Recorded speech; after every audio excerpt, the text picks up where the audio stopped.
Peace to the planet Earth. We are up here on a Friday. If you're breathing, you blessed. You better know it. Um, I don't know. First and foremost, my mind's everywhere. We tuning in. We on Facebook. We on the Ignite channels. We on E100 TV. There's a lot going on. Definitely grateful for everybody that's tuning in. Man, stay focused. That's what it is. 2023, man. We staying focused. We staying in the fight. We're learning to address things the right way. We're networking. We're communicating. We're getting in the room with one another, man. We're not just talking about problems, but we're talking about solutions, man. Shout out to everybody that's checking in right now with D100 TV. Man, shout out to my team, I guess, man. Just the people that believe in what's going on. It's definitely not about me. It started off as a journey to tell the story of my brother and my experiences in prison. In my efforts to get him home, and other advocates and other justice impacted people have got on board, and people that are dealing with mental health advocates and people that just support real conversation, real content are locking in. Shout out to my man Todd, he's launching a website for us, man, d100tv.org. It launches May 1st, 2023. We got a bunch of different shows up there. We got Mo Life with Advocate extraordinaire Monique Yesenia. We've got the Fluid Conversations podcast with your girl MJ. We got the Prison Wife Chronicles with none other but Mrs. 100 TV, man, the queen herself, my wife.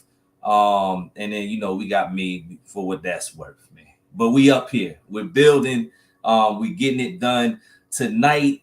We up here with the good brother, man, brother Willie, round 2. Go ahead and bring them up right now, man. We're gonna get straight into the conversation. Salute to RHD.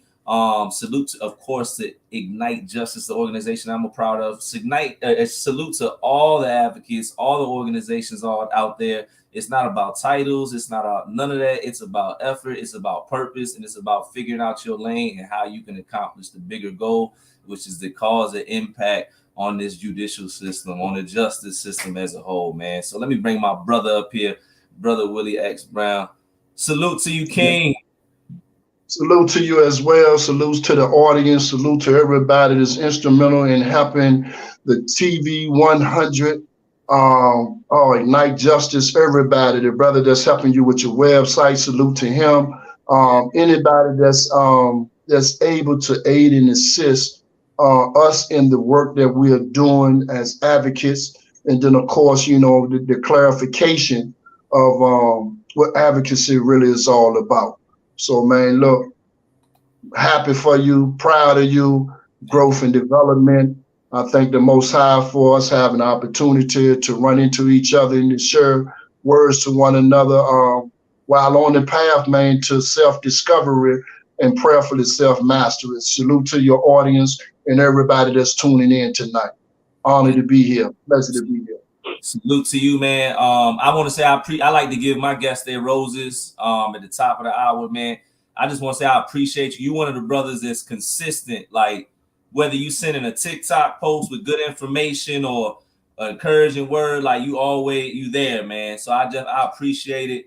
You are who you've always been. You know, it's at least how I've seen you. You know what I'm saying? As a king, as a leader, as a general. But at the same time, somebody that's got a humble heart. You know what I'm saying? So salute to you. I'm glad to have you up here for round two. You touched on it. You touched on something, man. And I like the shirt, solitary, no more VA, man. But you talked about what advocacy is, and I think some of it we all got our own, definitions and But what is advocacy to Brother Willie X Brown? Like break it down because people may or may not know. If you don't know, if this is the first time you've seen him on our show, he's justice impacted, just like myself. He spent some time behind the wall, and now he's out here fighting the good fight, man. But what does advocacy mean to you, Brother Willie? Write that down. Yes, sir. After doing my research and just doing a little study, I always like to do my studies, acquire the knowledge about a particular title that I may take on. Of course, shout out to RHD, Resource Information Help for the Disadvantaged and Disenfranchised, Miss K or Lily Branch Kennedy, and all of the five queens, Queen Azinga, Sister Brenda, Sister Julia, and those beautiful sisters, Sister Leonie, all those queens there that's been instrumental in their support and advocacy of me. And so when I look at the work that they have been doing over the many years and me falling right in line, in prison, I'm advocating self-advocacy first and foremost. You know what I'm saying? I always like to apply things to myself because if I'm going to advocate for somebody, then I need to understand how well am I able to advocate for myself.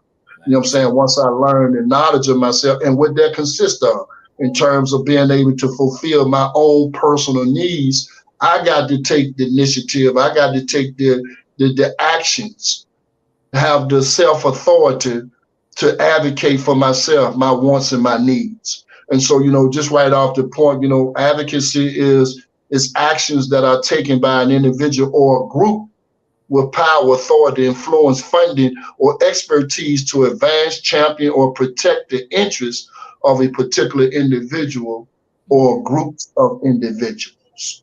And so I see us doing that along with your platform. You know what I'm saying? It's action orientated. It has a sense of power to it because you're able to see the airways, which Minister Louis Farrakhan said that the airways of sacred, thus the people as well, in trying to make sure that when they come onto your platform, and I notice you got the 100 TV, so you bringing everything 100, which is beautiful because we need to have real conversation, real talk, and people need to encounter people who are striving to be 100% themselves. However they perceive themselves, whatever they know about themselves, just bring their real and authentic self. Be 100 with yourself. And we use that terminology on a consistent and frequent basis, so our actions should be 100. The power that you demonstrate at every given time, the authority, the influence, if we're able to advance the next person, advance yourself, then bring your whole being into the equation. Don't hold back nothing because times are too serious. They're dangerous times. So, we need to make sure that we're linked up and we're connected with people who are trying and striving, trying to be 100 each and every day. And that requires serious work because you got to be 100 with yourself first. It's work. I tell people all the time, I think sometimes the reason people don't get involved in the fight or in the line of advocacy or activism or whatever, because they feel like their actions aren't enough. But I tell people, if you just get with us and start sending emails for some of us, we can get out front and we have 100 people contact and we just need help with that. You know what I'm saying? Just find your lane. Some of these organizations, they just need people to come pass out information. Some of these organizations, they just need somebody to post something once a day on their page. It doesn't take much. You find who you are, what you can bring. You're realistic with your expectations because this journey's a hard one. This isn't an easy task when it comes to advocacy. But if you just be realistic with and bring what you got, and understand that it's a lot and bring it to the table with everybody, we are good, man. We can get a lot done. Brother Willie, I want to ask you this. I'm happy to have true advocates on up here, right? Yes, sir. Because there are some people that run with that title, they exploit the title, and I'm just gonna say that we hear the horror stories from some of the families, and it gets tricky, right? But for the real advocates, and salute to those, man. If you let's just play a game right now. If Brother Willie had unlimited funding right now to create programs or just do something to implement change the law, whatever it is, what would be 3 changes and I don't, not to put you on it, but I feel like you probably got a million, but what would just be 3 changes you might implement when it comes to maybe re-entry, or the guys and the men and women that are on the inside, or maybe it's before we even get to prison, maybe something in the communities with the youth beforehand? What are some ideas you just throw out there that you would like to see implemented, if you could? Yeah, a very good question. That we as men we must entertain questions such as that. If given the opportunities, if having the resources, is having a credible team, a creative team. What would you do with that power? Because once again, one of the things about advocacy is actions and authority and influence. And influence. And so if it was coming to the community and then looking at the community that I came up in, that influenced my direction, I would want that community first and foremost to have the resources to work with male-female relationship, proper parenting, have those parenting skills, to establish the rites of passage for Black men and women. To help them to set them on the path of educational improvement. The educational aspect, the trade aspect, making sure that our people are skilled so that we can minimize the violence in our community. As I was listening to Dick Gregory and of course Brother Dr. Umar Johnson, I and just read a book from Dick Gregory, Brother Willie. It's the first book I read. I forgot the name of it, but I got to say this real quick before I let you go. And it was his take on Black history, like throughout. And man, the way he was breaking down, how he was right there, front row seat, and his perspective. But anyway, I might call you on the side. I'm on it now. I'm on to him now. But one thing about it, brother, it would be, of course, the family, male and female, starting with the male and female, making sure that we're advocating the right educational teaching format for them, that the community is well organized. Dick Gregory said this in terms as it relates to a community versus a neighborhood. He said, you don't want neighborhood, you want a community. And the community is one who controls the police, who controls banking, who controls business, who controls schooling. So, he said, if I was suggesting anything, get into entrepreneurship. And so those would be some of the things that I would definitely, and I'm strongly advocating that right now, even within my community, even with coming home and seeing how the condition of our community and our pullers in the community, how each organization groups, and I noticed that we don't have our own business, and that we have people that's in the community providing for our needs and want, no fault of their own. But I knew that require educational literacy and entrepreneurship and economic development, all those things there. We need that because a man can't function effectively without power. Yeah. We need power, we need money, we need resources, we need knowledge, we need discipline, we need intellectual to become a powerhouse, a spiritual powerhouse. We need all of these critical elements that we must be constantly advocating on a constant and daily basis. I do it all the time as a reinforcement of where I want to be at in my particular life, that we need to focus more on ideas and not get caught up in events and talk about other people. So, Those would be a number. And then, of course, I just finished speaking to my Christian brother and providing transitional houses for our brothers and sisters that's on their way home, and making sure that those transitional houses is properly and adequately resourced with the right people that love them, that desire for that human being to be completely successful. That once they connected to us, then they connected to us for life. That we'll check up on our brothers and our sisters, and that whatever we desire for ourselves, we desire the same thing for them. And so, I want to make a major impact before the Most High put a period to my life. True indeed. I want to Shane, I got real quick free game alert, because he spoke about financial literacy. Operation Hope, John Hope Bryant. Get on IG, put in John Hope Bryant, or just put in Operation Hope.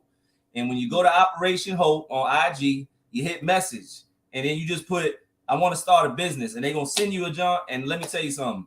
They pledge to help over 1 million Black entrepreneurs either start or grow their businesses. They give you free business. I have a free business coach that is a professor in college that I have free access to once a week, that's helping me grow my school, grow my business, grow my brand, other things that I got going on, free information.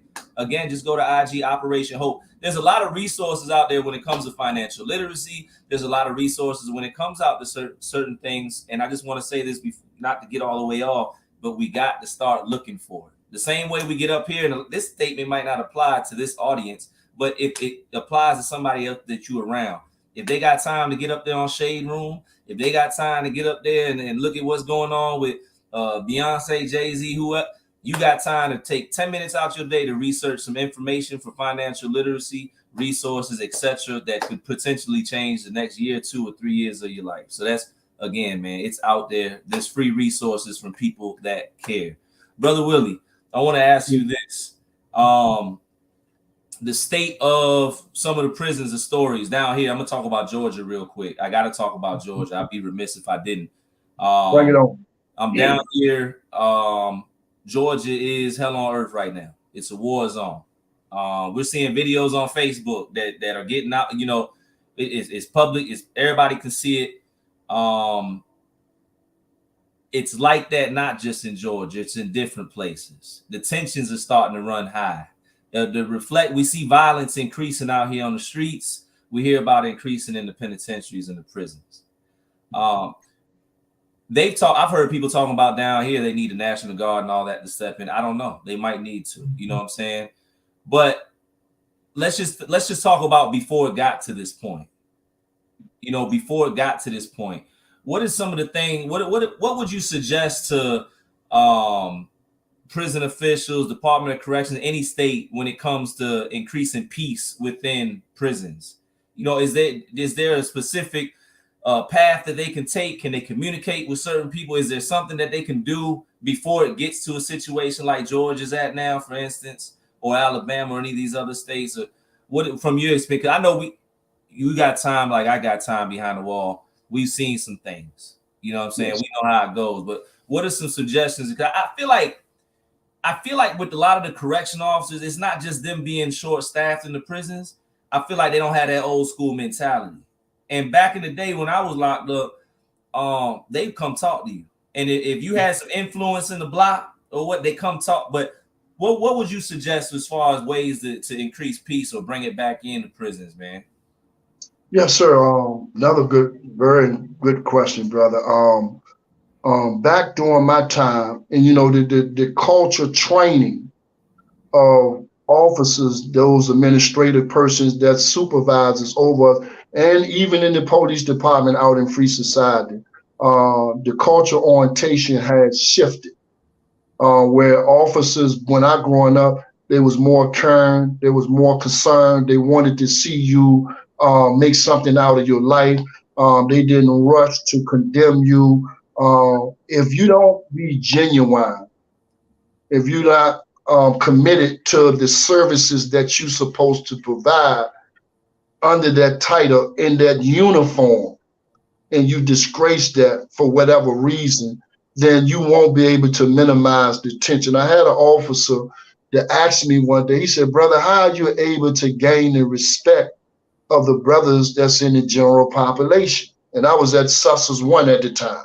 Mm. I said, man, treat people the way that you want to be treated. I said, man, it's a golden rule. It's a simple rule, No but question. for some reason, if you come up under the wrong influence and the wrong advocacy, the wrong training and teaching, and it forces you to mistreat people, then you will never be able to minimize the tension, the potential violence, the aggression that will emerge if you do that persistently. It's a book that they did a Stanford experiment, and it's a book that's written by a professor. He's a psychologist. I can't recall his name at this time, but the name of the book is called The Lucifer Effect. Mm. And the experiment was a Stanford experiment where they took regular people, made a certain number of people correctional officers, and then made a certain number of people offenders. And they put them in this prison-like environment situation, and both of them had different types of educational training. Mm-hmm. And so they had to stop the training because normal people, normal citizens, start falling up under the influence of oppressing those who was the offender, and they had lost all sense of morality. They had lost all sense of humanity. Just that fast, just coming up under the wrong influence and the wrong system, up under the wrong environment, and being taught, because we experience it in prison. So when you have officers that can readily disrespect you without any disregard, then that's a dangerous individual, man. You really underestimate human nature. And so in this experience, and then you really become like a little devil, a little Satan, because you're abusing the authority that has been delegated to you. And when you abuse authority on another human being, not realizing that that human being feels, think the same way that you feel and think and want respect and so forth and so on, then man, you creating a dynamic situation, man, that's TNT. And it What do you, can be explosive. what do you say? This from Emily, man. Shout out to Emily. Big dog advocate, man. She said one thing I'll never understand is why these men killing each other instead of coming together to make life better for them on the inside. Yeah. I wanted to shift it over there. I thought that Yeah. comment was powerful, man. Yeah. We do have a part to play. You know, it Yeah. is, we can be frustrated by the conditions and what's going on, but at the end of the day, I got a saying that the projects don't have to be dirty, just like the Yeah. prisons don't have to be violent. That's You know right. what I'm saying? What do you say to the brothers that I say, in my words, they falling into the trap? I remember reading when I was locked up. I remember, I'm not saying it's not even necessarily limited to race nowadays as much as I think it's limited to finances. When you look at what's going on globally and in this country, right? But I remember back in the day reading this letter from the KKK, right? And the whole premise of the letter, I know you read it. Yes, sir. They were thanking us for killing each other. They were Yes, sir. thanking us for robbing each other and doing everything else that we do to each other. And I just thought about that. You know how it reflects that it's not necessarily the KKK, but whatever it is, we know that there are people that are interested in profiting off of prisoners. We know that prisoners are product, right? Most of us know that. I think most of us are starting to get that. What do you say to the individuals that are falling victim to the trap, that are literally doing the work of those that are trying to make sure that they get locked up so they can keep making money off prison, prison labor, prison industry, etc. Yeah. Because it's like like we spoke on the violence, man. There's a lot of stuff. There's a lot of riots and stuff going down here in Georgia. There's a lot of race on race down here. Mhm. You know what I'm saying? It's like that in other states, but we're picking each other apart. The gangs, Yes, sir. all that. You know what I'm saying? What do you say to that? Well, to the sister question of not understanding. Let me quote this individual who was a delegate in the Virginia um, House of Delegates. He said this, and they implemented this plan, and we still suffer from that. And it's similar to the Willie Lynch and what happened. Essentially, I can say one word that's producing all of this madness, and it's extreme, gross ignorance. Because if you don't know, you just don't know. And you're susceptible to be shaped and molded to whatever a person who's wickedly wise and wants to perpetuate and stimulate a certain condition of a people. But this is a quote by and on the political level, because everything is, you know what I'm saying, is taken on the spiritual and politics. And I was sharing it with one of the another hosts. And this is Willie Lynch said this: we have closed off every avenue by which light may enter into the slave's mind, light meaning knowledge. Now, this is the Virginia House of Delegates right in Richmond, where I'm living at, right, where a Caucasian is talking among other European lawmakers. And he said, we have. So this is a conspiracy, have closed off every avenue by which light may enter into the slave mind.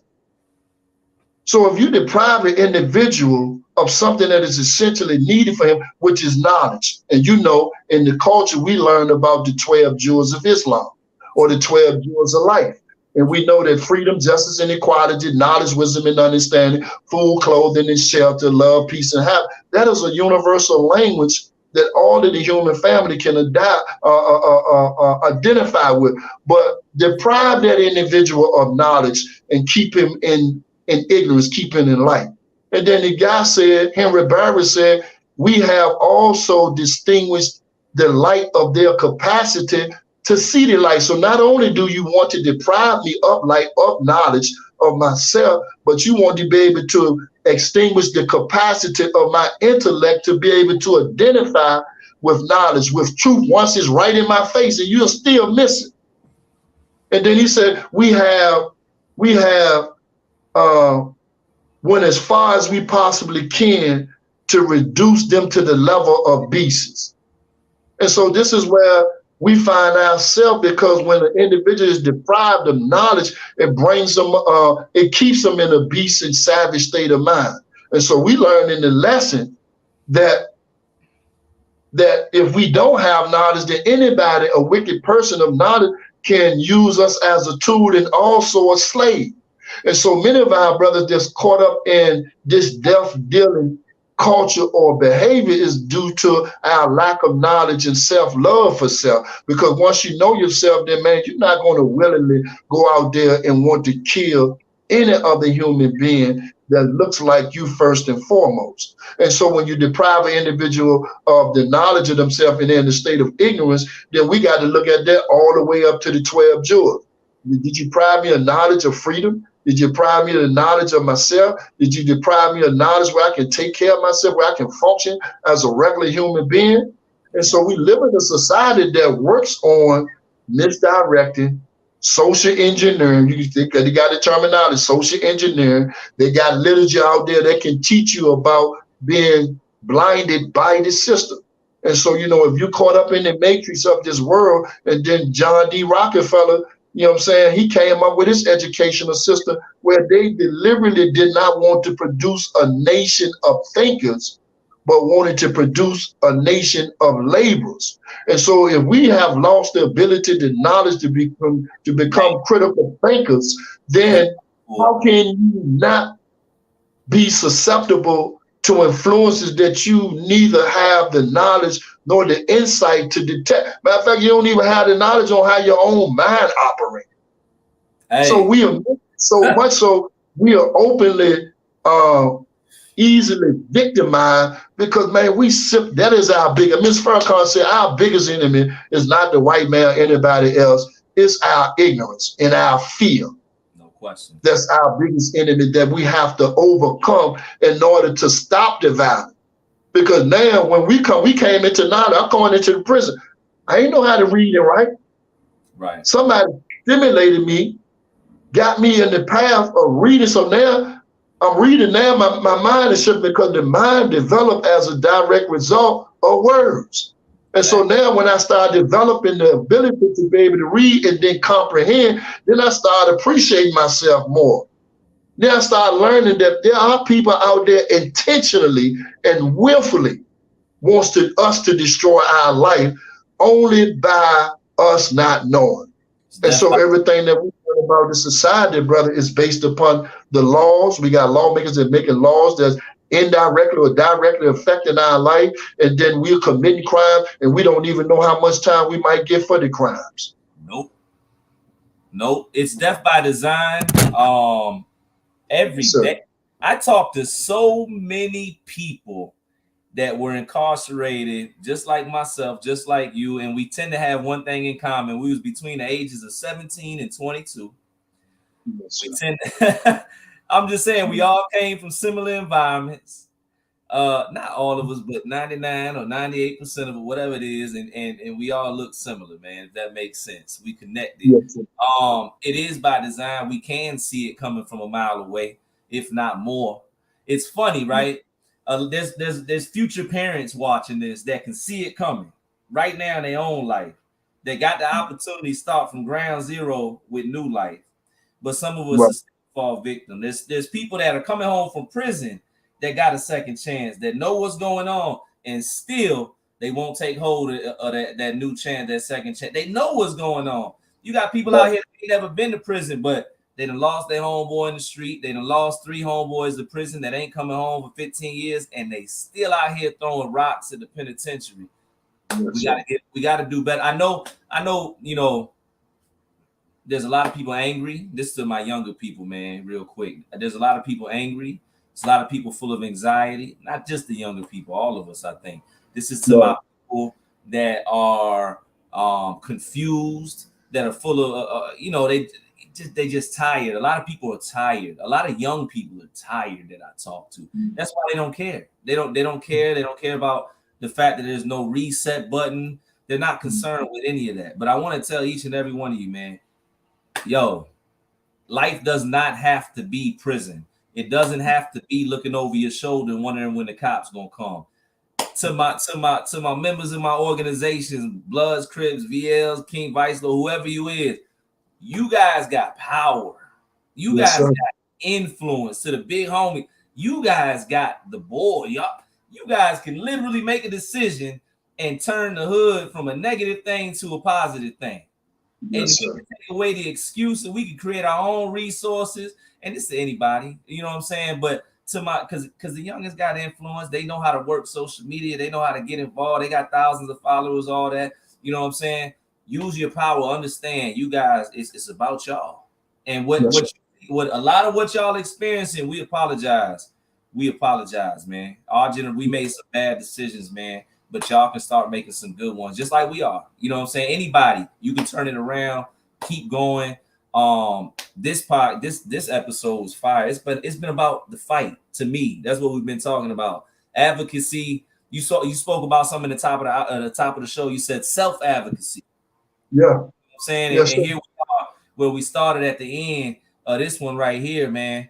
Yo, self advocate through your actions, through your words, through your walk.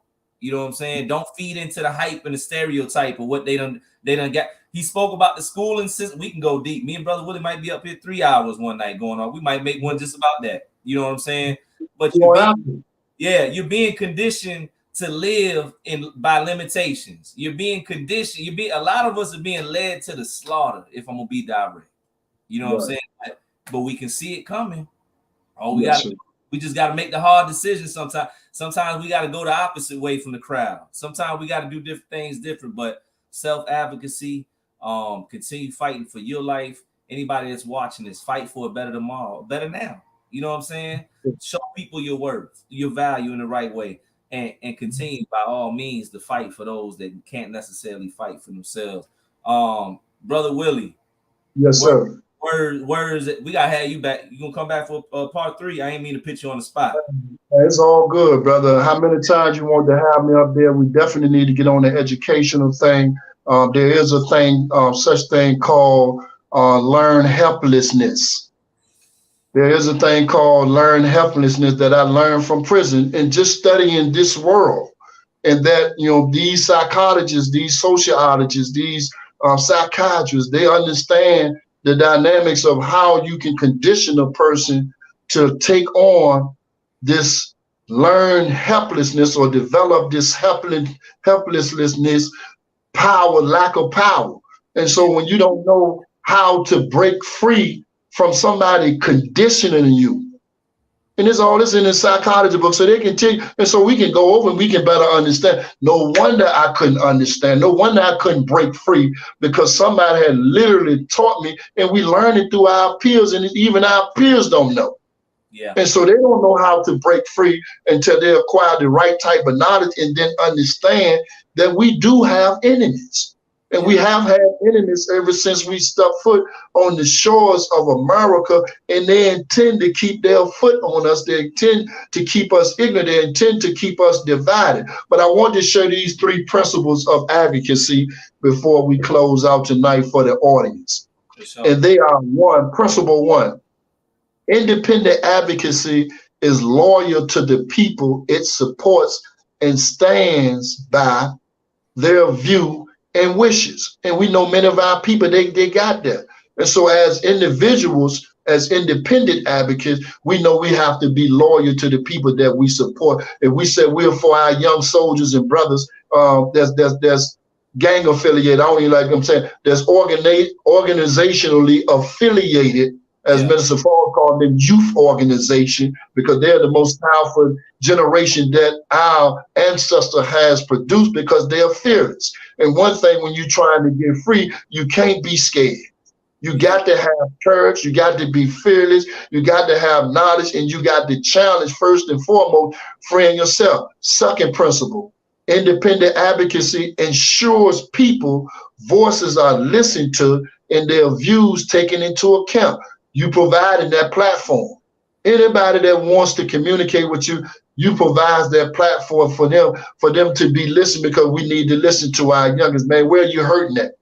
And then help them to better understand why you're experiencing the hurt that you experience. Principle number three, independent advocacy stands up to injustice, discrimination, and disempowerment.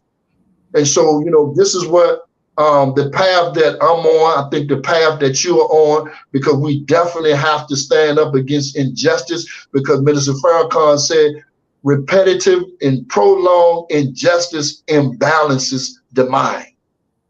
And so if we want to better understand why we're doing what we're doing, to deprive a person of justice, which constitutes the principle of life itself, and you are constantly up under injustice, then man, you're going to experience some imbalance. And like you said, the confusion, the agitation, the aggression, the violence, all that stuff is going to come out eventually, because the mind is not getting a break from consistent, habitual injustice. We must have justice in order to experience a sense of life, a sense of peace, a sense of release from oppression.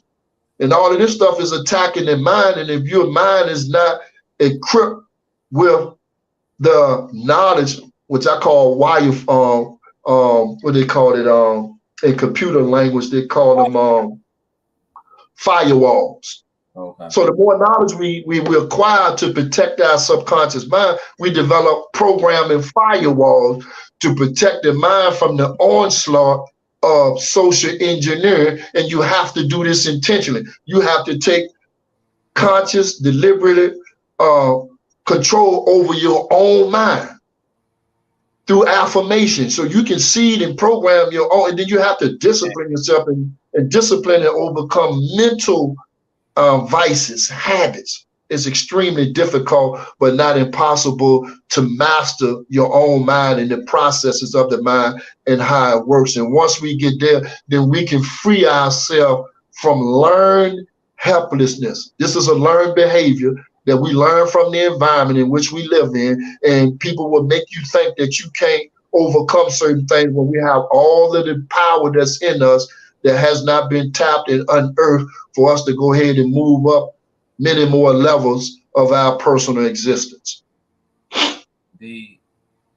Yeah. Listen. It is there's two types of wars: internal, external, right? Or let's not use the word war. Let's use the word fight. There's two types of fights: internal, external. One of the biggest fights that you'll ever encounter is one right here between your ears, right here, in the mind, right here. In order for you to take on any battle that you'll ever encounter outside of self, you must first conquer that battle within, man. That's Um, right. Salute to those that are striving to go forward. It's not, oppression isn't about color. It's about where you are, and who got their foot on your neck. Boy, that's the easiest, most That's blunt way I can break it down. Yeah, some of it is based on our decisions, but a lot of it is by design. It's almost like we're being led down a certain lane, and you can only go with. It's almost like you're going down a water slide. Sometimes you're headed where they headed. You can go left and right, but you're headed down that way, But that's right. in, get informed, get the knowledge so you can see it coming. Inform the people around you. Network. Um, get involved. You know what I'm saying? If 9 times out of 10, if you're watching this or if you're just breathing air in this country, you're justice impacted. You might not have been to prison or jail, but I guarantee you somebody you rock with probably has, man. Salute to RHD, Ignite Justice, D100 TV, everybody that's tuned into the platforms, everybody that continues to support. Got a few more comments, definitely by design to destroy. And it definitely is about money. You better believe it. We're gonna get up here for a part 3. We're gonna probably talk about all that stuff, brother. Will you call out the topic next time, man, and the date? Let's get up here. Yeah. May 7th. I gotta shout this out before I forget, and I want to give you a chance to shout out anything too as well. May 7th, Browns Park, Yorktown, VA. The Youth Are Our Future Day. It's all about the youth, powered by We God. It's weaving education, genealogy, what is it? An occupational development. Excuse me, my mind went blank. It's all about the youth. It's about teaching them their value. That day, it was founded by my brother Jefferson Ellie, aka Poetic Life for Law, who we have currently over 186,000 signatures in support of his release in the governor's office. But he's hosting this event via where he's at, man, Hell in the Cell. But he's got a great team out here. He's also a published author. We'll be giving away books. We got TikTok dance things for the kids. We got DJs. We got food. We got gift certificates. We're giving away phones and tablets to certain people that qualify. We got Brother Flake out there giving boxing lessons. We got a lot of good brothers on deck that been through the trenches. I'll tell you that. And they coming together. So if you're out there, it's May 7th, Browns Park, 1 to 5. Bring the kids. It's all positive vibes only. We out there. You can message me, email me, etc. for more information. And also Ignite Justice. I'm down here in Georgia. I'm blessed with the opportunity to help run the Georgia chapter of Ignite Justice down here.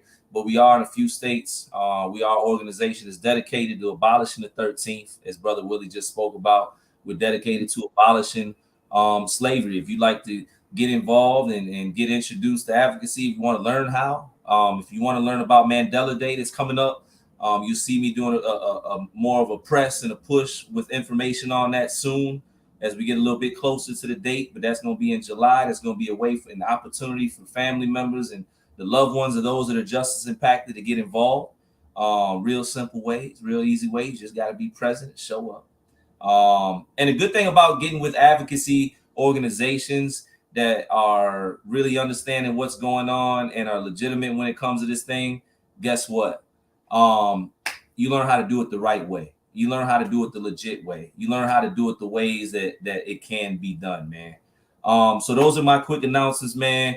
Brother Willie, announcements, anything you got going on, anything that just happened, anything, man. Let us know real quick. Definitely got to know what's going on. Well, tomorrow I'll be honored to receive a Community Achievement Award from one of my brothers, Brother Daniel Clark, who has his own radio station, his own podcast platforms, recording artists, so forth and so on. Of course, shout out to him and him putting this event together.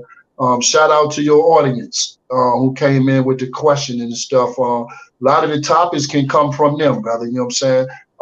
As we can feed and share more information on those situations. Shout out to RHD, Ms. K, and the team. I love those sisters. They're warriors. And we're going to keep on doing the work. Shout out to my family, my daughter, grandson, and all of them, brother, my whole team. And brother, we're going to keep doing this work. We're going to keep pushing this work, working to organize the family down here, trying to get the leaders together so that we can pool our resources together to start up businesses in our own community.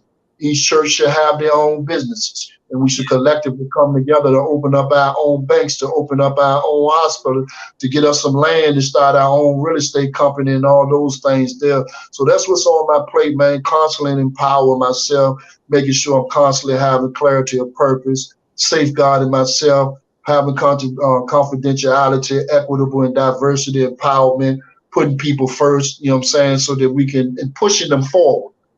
And so, as I constantly work on self-development, shout out and high divine love for Minister Louis Farrakhan and the Nation of Islam, all my Christian brothers and sisters, all the organizations, all of my brothers that's youth organized, affiliated. Shout out to all of those brothers. We have the power. The power has always been with us, and we just got to go ahead and activate it and be about it, and make sure that we have some power. Thank you for your platform, which is very powerful, and that it's constantly being utilized for 100 real talk at all time. People need help. Of course, I heard Snoop Dogg said, self-care is mental health care. Yeah. So, have the self-care, the self-love, that's real mental health care. And so, let us keep pushing the envelope. Let us keep pushing one another, and let's break the stranglehold of learned helplessness. I want to touch on that and some other things, man, that how we can mentally and psychologically free ourselves. Thank you so much, beloved. Facts, man. Part 3 coming soon.